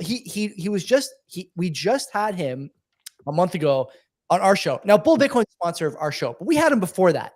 This guy is a passionate guy, and when he comes to your show, and after a year or 2 years or whatever, and you see him come onto the stream, and it's no longer a webcam and a laptop mic. It's a ring light, a proper camera, a proper mic. Francis, nice setup. Why'd you do that? Doesn't plug his laptop in though. He doesn't know about outlets yet. He's gonna find out the most high-tech guy He's in the found world. out about the man. other Like, stuff. He's gonna find out about the outlets. But like for him to tell In you, time. when you ask him why he's doing that, he's saying, because I need to get on more of these shows. I need to get the message out there. I need to like that is there's no teaching that. And you know, we will all come to that point soon. Okay. We've all been around for a few years at this point. You know, I got a family. Nate's about to start one. I think D is closer than maybe he understands to starting one. Pablo, I don't know. if you're Start gonna one. I'm on soon, the but third kid. listen, okay. So, Damn. so you're on your way. Soon that number will come for us too. And it's going to be a watershed moment. Am I going to decide to leave at that point, or do I owe it to this community, to the mission, right? To Pablo's point. Yeah. Do I owe it to the entry level participants to be there for them, to help them get to the campfire so they don't get lost? I feel like this generation has done a lot of things that maybe the older generation is cringed on or cringing about, but I also feel like we're the ones who are going to be around the longest because we care the most. Wow. We're in it. We've been in it. We see the problems too. Like we experienced 08. We experienced COVID. We're experiencing the Trump, false promises, broken promises. We've seen this stuff now in a way that not many other epochs of Bitcoiners have. And maybe that's good for us. Maybe it's not. Pablo's itching. I can see him. He's looking out there. What do you want? No. I don't know. Like there's a key word. Like usually this word would be like bullshit. We hear this word, we see this word in like mainstream media and everything. And it's like, it's super cringe. But it is true when we look at what we do, the four of us around here, and it's sustainability. I hate that word. Sorry to use it, but like its actual definition. We're taking it back. Like those other fun words we used to use as kids. But like I was talking with like some meetup owners, and like the number one problem with meetups is sustainability. Like I'm a volunteer. Like Francis used to run Bitcoin Montreal. As soon as he left Costa Rica, what happened? Well, it nosedived. Like, Did it and really? then some other people, oh, wow. Well, Okay. more or less. Like, and then some other people took off. Like there were some other guys. They hit their number, right? Francis hit his number and went to the jungle. Kept on doing what he was doing, but just somewhere else. Then some other guys picked it up and they did Bitcoin Montreal for a while. They hit their number. They went down south as well. Sorry, but we live in Canada. People move south when they hit their number. Yeah. That's the way it goes, right? Yeah. But the problem isn't with the individuals hitting their number, because we're going to hit our number, like you said, Joe. The problem is, what did you build before you hit your number that meant that you could hand it over? Yeah. And that's like where that. the word sustainability comes in, right? So that's why whatever I'm trying to do, and it comes down to my workshops, like I'm keeping them pretty in-house at the moment because they're nowhere near ready. But, you know, this is open source culture. We need to open source meetups. We need to open source workshops. We need to open source whatever it may be, so that at the end of the day, one of the beauties of open source is you don't have to stick around all the time. You know, everybody's got access and they're like, hey, I'm just going to take a step back. You can jump in whilst I'm working on it and you can contribute. But when I hit my number, I'll step back and it'll still stand if people give a damn. Like, so I'm trying to work on that from different angles, from meetups, from like education. Like everything we build at Bull Bitcoin is open sourced and put out there. So I still kind of think this is the message, but at the end of the day, one of Francis's and one of Bull Bitcoin's missions is to no longer exist. Yeah. Because if we don't exist, it means we won, right? You know, like when you don't need exchanges anymore, it means we accomplished the mission. We destroyed fiat. But until then, everything we contribute into the space needs to be open source because it's sustainable. It means somebody else will pick it up when it's no longer viable for you to do it. So we are all going to hit our number. I don't think there's many people who Bitcoin to Bitcoin. You know what I mean? Like, well, even I'll counter, because even like with guys like Pierre Richard still sticking around, I think that there even are some, like us on this call, will very well still be around. And I think it goes even to the greater kind of mission and things aligned behind. Like Joey, you got the young daughter now as well too, and I've got the 2 and the 3rd one coming. So part of the reason, even if I hit my number, the part of the reason that I'm still sticking around is because we're very clearly in a 4th turning here. And it's like us 4 on this call and a lot of other great Bitcoiners out there, they're going to have to clean up and sort out this shit. And so it's not a matter of like, it's not a matter of I hit my number and then I leave. It's a matter of I hit my number, but I still got to make sure that I'm trying to improve, spread education, fix the world for my kids, because now they became the priority even than anything else in my own personal life. Yeah. I'm watching this show. I never watch like shows, but I usually get one series a year that I get into. I'm really into Yellowstone on Netflix right now. And the entire series is about Kevin Costner trying to like raise his kids so he can take over the ranch, right? And it kind of feels like that. Like that's how we should be as aging Bitcoiners. We shouldn't be looking at, fuck, what can we do to help Bitcoin? We got to look at shit, how do we help everybody who's trying to come up get what they need so that we can just like sit back? Like it's a cringe word, sustainability, but it's super important for me with everything we do. Otherwise, what we build just would crumble. Or we just kind of, like raw dog it and hope it works out, Listen, It's a the cringe word you used there was actually aging, not sustainability. I don't know if I you see know those that. silver hairs. I'm wearing that that. That was offensive. Okay, I'm in my 30s. I'm not going. Listen, come on. I ain't going nowhere. Early 30s. Don't even worry about it, guys. Early 30s. I honestly think I'm regressing. Yeah, like I I'm not, asked you that not in question my early earlier 30s. I'll tell you that. I feel I'm regressing. Like I have boomer symptoms creeping in as we speak, man. Like I don't know. I'm learning how to like do stuff that I knew 2 years ago. It's wild. But anyway, We're going back. We got to leave a better world. There's a valid point there in terms of sort of family formation and the thing that Bitcoiners get right, even if you're not starting a family yet. What the thing that Bitcoiners do understand is that there's like community, right? Community is important. And one of the things we do really well is... I'm sorry, that's another little cringe word, but it's valid. It's sustainability, but that's a shitcoiner word, Joey. It's a shitcoiner word. Community? We're taking it back. We're taking it back. That is our word now. I didn't think about that. We have like these little sort of like, Citadel lights right now, right? Where it's like you have your little group chat where there's like tons of like good commentary and like-minded people who are constantly just kind of sharing stuff. Here's a thing that I saw that interested me. Here's a thing that I saw that's funny or cringe, or a signpost, the decline of the fiat empire continues, it accelerates, whatever. I think that the thing that Bitcoiners get right in terms of these little communities, sorry to use the word again, is that that's the thing that sort of you allow to motivate you when you're thinking of these difficult times, when you're thinking of the monolith, the Leviathan that is like the government and the school system and healthcare and all this other shit, right? And I think about this more now that I have a little one, but even before that, I don't want to pass on people I care about or people that I think deserve or should aspire to better outcomes to this system that has failed, like at this point, billions of people over the last 100 years. Tens of billions, hundreds of billions. I don't know what the number is, but a lot. Short of like air conditioning, mattresses, and winter tires. Like, how many things have we really gotten 100% right? I'm not sure that there's many of them, but I think that Bitcoin is one. I think that Bitcoin is one. I think that's something we got 100% right. And so why don't we go all in on this thing and help the people we care about figure this out? Whether they share our blood, share our last name, or share some interests with us, like these are the people that we have some overlap with. And as long as that Venn diagram is touching a bit, that's a person that I want to bring on the ship with me when the flood comes. That's all. Yeah. Amen, brother. I like that. Yeah. Who do you want to sit with on the beach, sipping pina colada? Yeah. Enjoying your time instead of focusing on money all the time, right? Like you want to build those communities and people around. I got a new word, man. We should use the word kinfolk. Kinfolk. I love it. Yeah. I love kinfolk. 100%. Kin is a great fucking word. Deeper than a community, man. Like, let's get with the kin. I can't believe we got nuked by Discord community coins. Now we can't even use the word. That's so sad. Did you guys? Okay, so listen, you guys, the three of you have you been on the show before, Pablo? You have for sure. So first time. Okay, so I will spoil for you guys and for the listening public here. The person who's supposed to actually lead with the reason for being bullish is Ben, and Ben's not here. So do you have a reason for being bullish, Nate, or like are we? Let's go. The ship here? Watch out, because this podcast host is going to take over your this thing's a mutiny right here, bud. Fucking hell.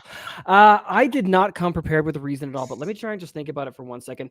The reason that I'm bullish is very much like the conversation that we're having today. And it's going back to that sense of community or tribe or these things too, is that, and it's funny, and I do mean to be disparaging. I'll sometimes go and look at some of the shitcoiner stuff too. I'll pull that Peter Schiff move. I was like, I want to see what they're talking about. I'm kind of fucking curious. And they look like the most unhealthy, uninspiring people. Like you immediately go like, oh, I don't want to hang out with these guys, right? But then you go to one Bitcoin meetup, you go to one Bitcoin event. These are producers. They're high energy. They're hardworking. They're family oriented. They have everything lined up. You're like, holy crap, I want to be part of this team.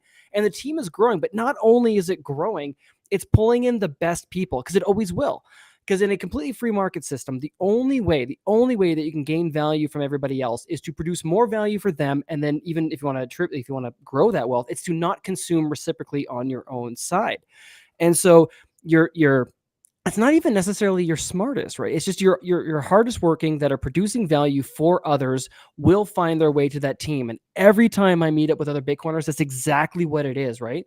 It's people who see the problem, who want to take responsibility for the problem. They want to improve their family life, their health, their fitness, their community, absolutely everything. And how the hell could you not be bullish on this thing when it's basically like getting first pick of every player on the team? Right? If you're Bitcoin only, if you found your way here, then we're so aligned on so much, and that we can do unbelievable things together, working together. And that just continues to happen, right? It's almost like the Pareto distribution. All the smartest, hardworking, best people will be on our team, and everybody else is fucked. That's why fiat is ultimately going to die.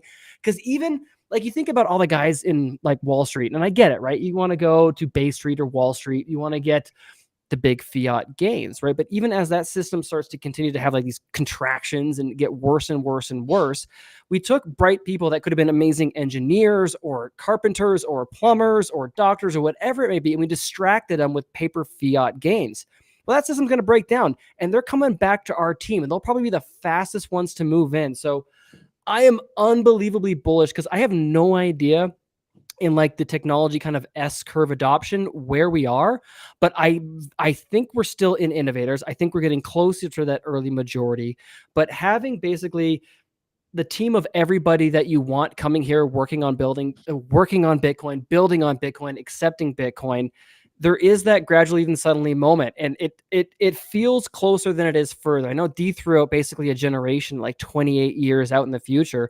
I mean, looking at the Arctic peso right now, the origin of that, listen, never repeat that number, okay? The origin of that is just, it's completely ridiculous. No, it's terrible. It's terrible. It's probably like 7.7 years at this point now.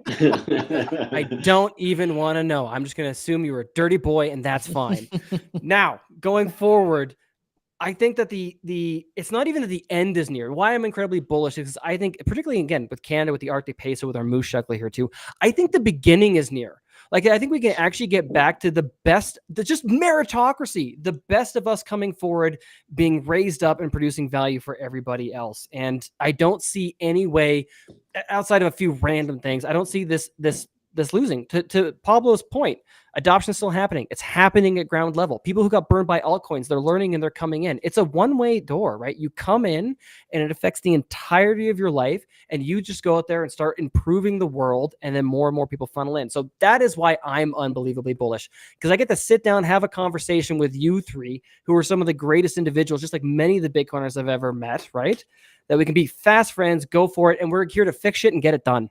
Best Bitcoiners he's ever met. I love that. Hey, yo, good, for a guy who doesn't have any notes on his iPhone, that was freaking dope. Yeah, thank you. I got my sheet of paper here. That was all staged. I come prepared. Okay, I come prepared.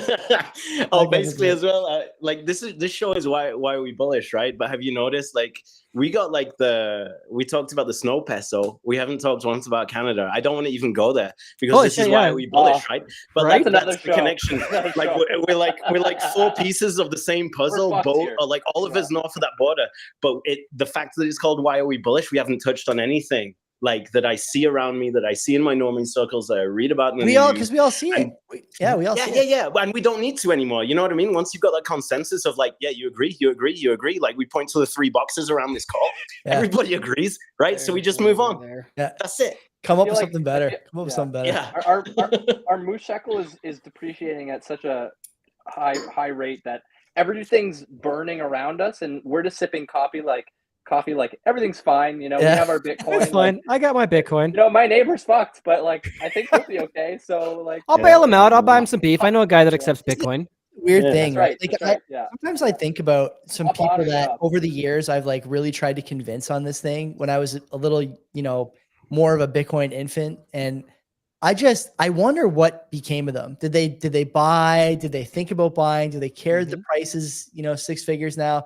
What is it in Canadian dollars? It's like 130, It's like 140. Like, I'll pull it up right now. It's and so like you got to think about the currency the currency story is a weird thing to keep track of, but I think a lot of people, especially over the last 2-3 weeks, since the Trump tariff thing, that whole press conference with Trudeau on a Saturday night, whatever that was, people are starting to pay attention now to stuff like that. Yep. And that's another like kind of Bitcoin moment. Like, oh yeah, fuck. I remember Joey told me about this way back at the lunch table, at the gym, in the washroom, you know, like whatever.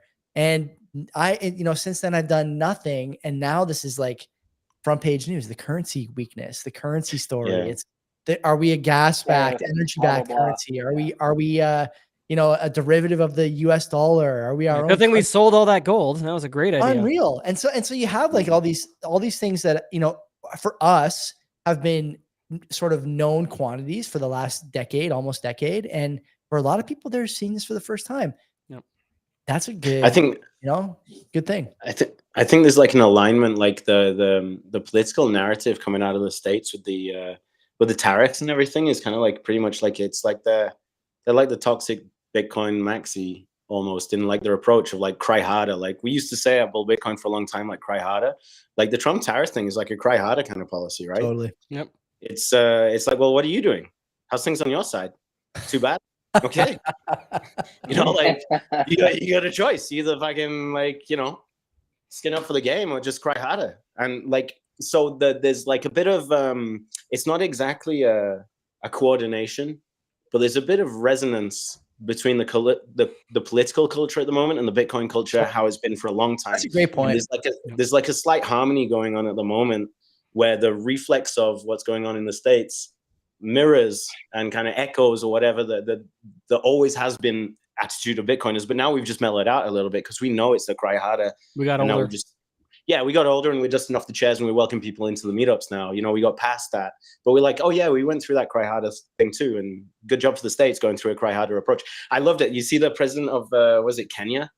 You see that? Oh, but I think I did. Go for it. Pitching the coin. It was a shit coin pitch, right? No. He was like, that was somewhere else in Kenya, Africa. or a politician in Kenya, and he was like, basically like, he's not my president. I don't pay taxes there. Why are people crying? Stop crying. Stop crying. It was just like it was absolutely golden. It was so good. He actually got it. He's the only politician outside of the United States that actually got it. And it is a cry harder politics that we're going through at the moment. So welcome to Bitcoin, because we've been in the cry harder for like 10 years now. So it's a crazy one. Pull yourself up by your bootstraps and go for it. All right. And with that, for everyone in the audience, we are going to do a brief Q&A. So if you got any questions, throw them in the chat. Love to have them there. If you haven't already, please do hit like. It is greatly appreciated. And I also do want to throw up that for anybody new to the space who's looking to learn a little bit more about Bitcoin, we've got a free copy of Jesse Berger's book, Magic Internet Money. Scan the QR code there on the screen. You can go ahead and download. Berger's giving his books away on podcasts? He's giving away his books on podcast. Wow. If you want that one, you just go ahead and grab it there too. Because of course the beautiful Shout out, gentleman. Jesse. Shout out, Jesse. Absolutely love you. And of course, too, if anybody does need help with their Bitcoin, if they'd like some little bit of assistance, you can always go and talk to us over at Bitcoin Mentor. The full team there can cover everything from self-custody to multi-custody to running a node to home mining, the works, and we'd absolutely love to work with you. But that being said, let me go ahead and pull those down. I'm going to pull up the chat and see if we do have any questions here at the moment. But the first thing I'm going to throw up to the group. So Jesse, Jesse, see, you screwed me up now, Joey. Joey, I saw you, I think dead left in, it was like 325 earlier today. 325. I'm going to get to 405 probably before, what day is it today? 21st, I think. Yep. 21st, because tomorrow's my birthday. If I add happy birthday, Nate. If I add 5 or 10 pounds a week to that deadlift, I'll get to 400, 405 by the middle of March-ish. And I want to get to the 1,000-pound over 3 big lifts. So nice. For people who don't lift weights, there's really 4 big lifts, right? Bench, deadlift, and what am I forgetting? Squat? Bench, deadlift, squat, and overhead press. And so actually, it's just called a press. Any pressing exercises over your head. Bench press is when your back is against the bench. But I digress. I've never been a big power guy. I've always been a speed guy. And the older I get, the more I'm like, I kind of want to see if I could push this kind of limit. And so, I've probably gained 15 or 16 pounds over the last 4-ish months, 5-ish months. And part of that is because of my daughter, for sure. But part of that is because I just basically like went all in on this barbell stuff because I don't have time to spend 2 hours in the gym now. I have to like work out at home when I have an hour and a bit if she's sleeping or if my wife is like feeding her or whatever. And so now I'm kind of obsessed with this 1,000-pound thing. I thought it would take me a bit longer, but I think I'm going to be able to do it by April. I will say, if you haven't worked out under a barbell, and actually I had a guy message me today on Twitter asking me why I'm not doing martial arts because martial arts is more effective, more efficient or whatever. Then lifting? There's something special. Don't shut the fuck up. Yeah. I'm nicer than that. What I said to the guy was like, you know, there's something special about pushing your body to those limits under a bar, because if you pick the bar up for a 3, like I think I squatted 350 last week. That's the first time I've done that. And if you can't do it, there's consequences, right? I don't have any safety arms. I probably should. Stuff like that. I'm not taking my shirt off. Sorry, Gary. And so like I'm surprised Yellow's not here. Actually, Yellow's my biggest fan. But the thing I say to people is like, you don't know what you're capable of until you take that bar off the rack and try and do it. And there's a message there for people. Everything in life is easy if you've done it a million times, but you have to try something you've never tried before where there's consequences for failing. Otherwise you're not going to grow. And it's not just about growing your muscle or bone density or whatever. It's like something you should be living by, you know? And it's like for people who don't lift weights, I'm curious, like, why do you not lift weights? Why do you not play a sport? Why do you not do like combat sports, climbing, team sports, something, anything? But they just refuse to, they don't talk about the question at all. I don't understand that. I've never understood that. And I think Bitcoiners, the thing we got to get right soon is a lot of Bitcoiners who are like very vocal have the physique of like a bag of milk. And you can't look like a bag of milk if you're going to be the most vocal guy. It's for eternity time too, in their basement kind of player. Yeah, like what the fuck is going on here? Like you've never squatted 225. I joke on our show all the time that you shouldn't be able to vote unless you can squat 225. That's a very low bar, but I think everyone should be able to do that. If you're a guy, you should be able to squat 2 wheels. Everyone should be able to do that. 100%. I do have a couple questions here from the audience. And by the audience, I mean my producer hanging out in the background, the guy who does those ads. First and foremost, he wants to know, Joey, could you tell us what are your T levels? I have no idea. I haven't had them checked. Yeah, I'm not sure. I will tell you they're probably pretty high. I'd say that much. They're going to be just glorious. Actually, having the pregnant wife around drives those down, by the way, temporarily. If you want to I had the opposite problem, and really? I won't go into detail there. But the reference range now is kind of a weird thing where every year, the American Medical Association, I would imagine, or some kinfolk agency, basically takes a survey of 1,000 guys. And it's, whatever demographic sort of split you want, 18 to 25, 26 to 34, whatever the age is. And they pick a reference range. And so when you go to get your testosterone checked, they don't actually tell you whether or not your T is high or low. What they tell you is whether or not your T is above the reference range, in the reference range, or below the reference range. And so if you look at the reference range from 2006 to 2020, the reference range dropped from like 500 units of free T to 425 or 400 something. I saw 300 at some point. I was like, significant. Oh no, that's the bottom line. Drop. Yeah, significant drop. And so when you go to the doctor to find out, what your testosterone is, chances are you're not going there because you're like trying to get on muscle building, to supplement your workouts. Chances are you're going there because you're depressed, you're anxious, you don't wake up with a boner, whatever. Right. And so like, that's sort of like a thing that's starting to creep into modern society now. A lot of guys, and, I think it's a product of a number of things. Pornography use pornography is the worst thing on the planet. It's one of the worst things that's ever been introduced to modern society. We do not have the tools to combat that. Nope. You have to either go zero or suffer the consequences. The microplastics, your diet, like guys. Yeah, like I'm like way out in the weeds here, but guys should be eating between 6 and 8 eggs a day. You should be eating a lot of cheese, should be eating a lot of meat. Anyone who tells you that eggs and stuff are bad for your cholesterol, there's a difference between blood cholesterol and arterial cholesterol. One of them will not harm you, the other will. Oftentimes when you have a lot of eggs, your blood cholesterol is up. but your arterial cholesterol will still be low. If you eat or sugar, it will drop as well too, right? As soon as you switch to a there's a carbohydrate. number, exactly. There's a number of different levers you can use to kind of, you know, affect that measurement. And this idea that like foods that we've been eating for 1,000 years are bad for you, it's just not true. You know, Dee and I have talked about this before, and I'm sure you guys feel the same way. Stuff like the guys who eat like ground beef and eggs every day. Oh, this is bad for your lipids. It's bad for your whatever. Like, no, it's not bad for that stuff. It's good. Shout for out plate liquor. Yeah, exactly. Plate liquor, right? Is eating like ground beef and eggs every day. That ground beef and eggs every day will take you from video game porn addict to squatting 225 in 4 months max. It'll take you 4 months maximum. You East Coast Central boys over here, you are so out of luck too, because I am getting like the most delicious grass-fed ribeye, which I'm having daily for $16 a pound. Where are you getting it from?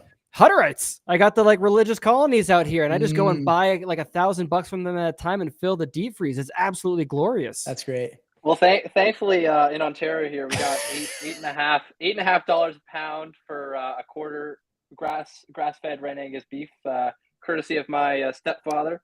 Nice. So if anyone's in the area, we have some nice high quality beef for a good price. D's got the hookup. He'll secure your stats and make sure your T levels are where they should be.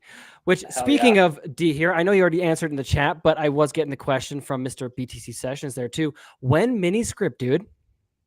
Yeah. Well, I mean, we have we call it the edge firmware, right? It's for devs and people that want to build. Like, you know, Rob Hamilton's working with or is the founder of AnchorWatch, and he's a big mini script guy.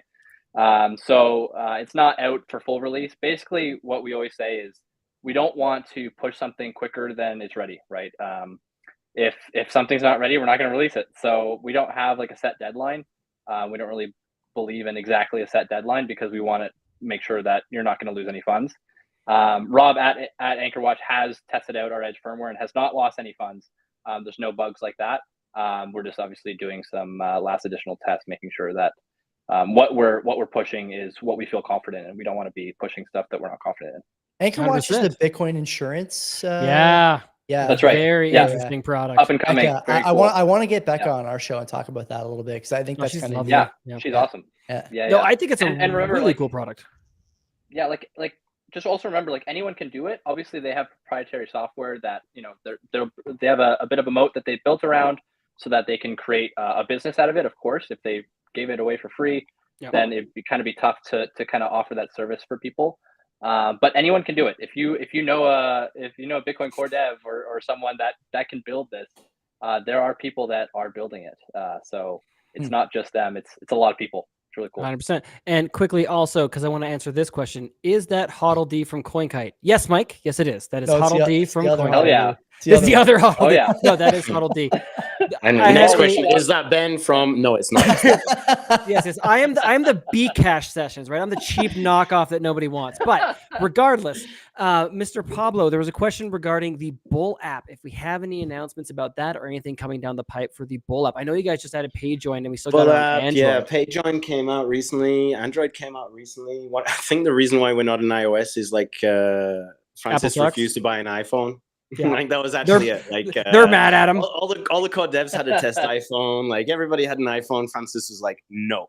And I don't know. Like I'm plugged into like the UK Twitter sphere as well, Privacy Bros and whatever. I'm not sure if you saw that, but today, what is it? Like the UK government mandated Apple to backdoor iCloud and photo gallery and everything as well. So like Apple's kind of playing a crazy little. They didn't. They asked for that a while ago, and Apple instead pulled the encryption service out of the UK. They're not offering it anymore. So it's like zero. Instead of giving the backdoor, they just pulled the service.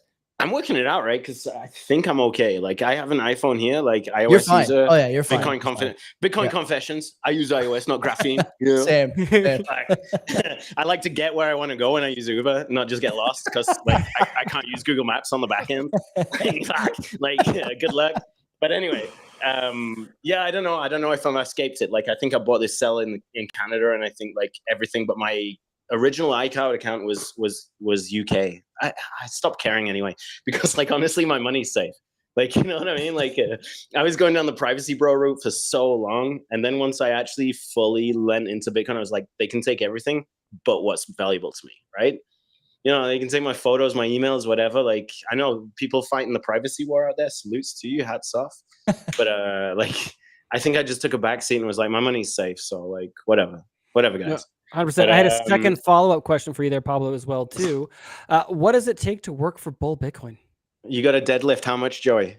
Was it I would say you gotta be a 315 minimum. 315 yeah. deadlift. What's Guillaume deadlifting? Guillaume told me years ago he was going to the gym, but I don't think he's actually. Before you give any number, you gotta don't trust verify with Guillaume, right? I don't know. I don't know. Like, did you verify anything that you're about to announce publicly? No, I haven't seen him do anything. Right. I haven't seen him do anything. So let's fake news it. How much did he say?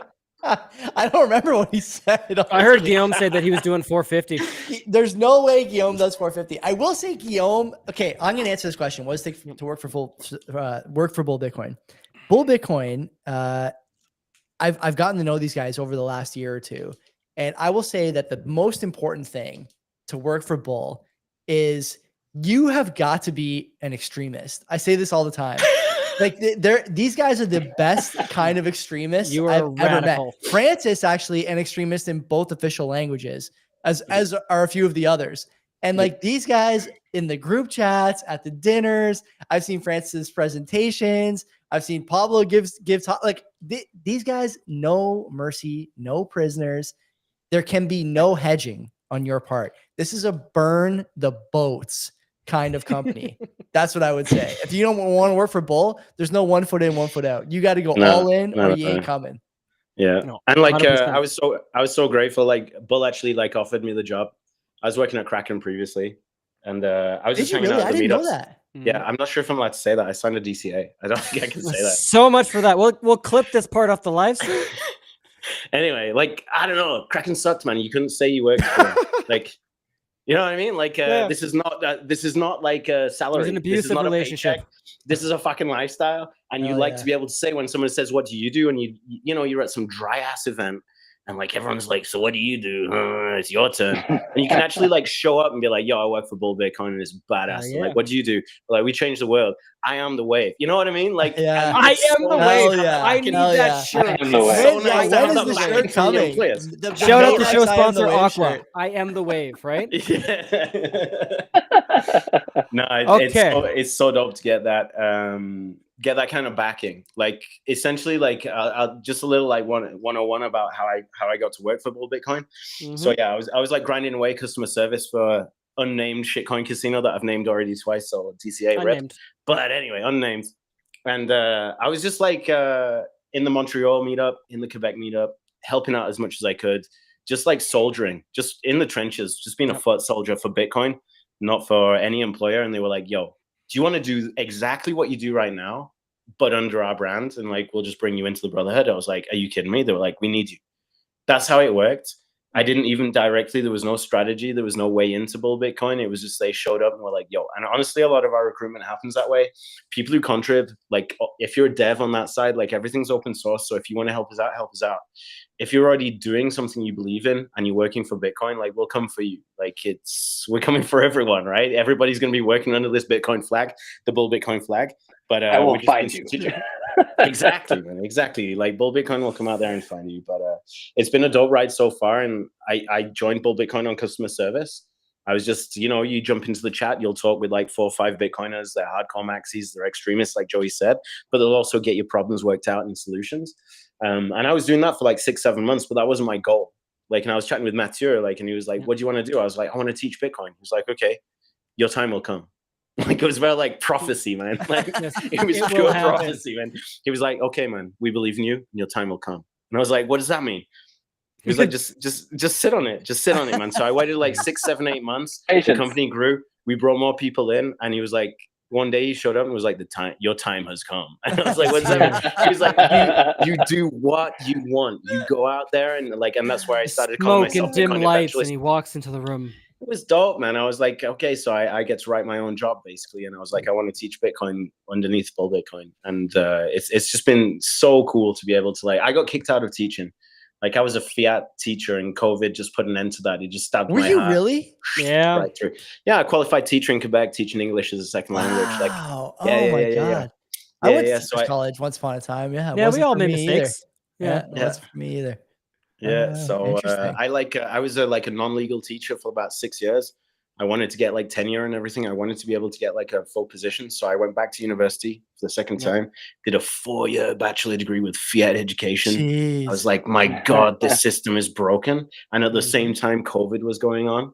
And I was like, my God, the health system is broken. My God, the education system is broken. But at the same time, I was in my basement listening to Yellow, Ben Sessions, like everything, man. I was like, okay, let's take the leap. So I took the leap, and then Bill just scoops me up along the way. That's huge. Hallelujah, man. That fucking is. That's That's awesome, a man. killer That is story. That is a killer absolutely story. beautiful. And with that, I am going to wrap it. I'm going to close out the show because we've already gone long. Gentlemen, thank you so much for joining us today. Everyone watching and listening, please follow Joey, follow D, follow Pablo. Go check out the show sponsors. Check out bitcoinmentor.io. And with that, we will see you next time. Cheers.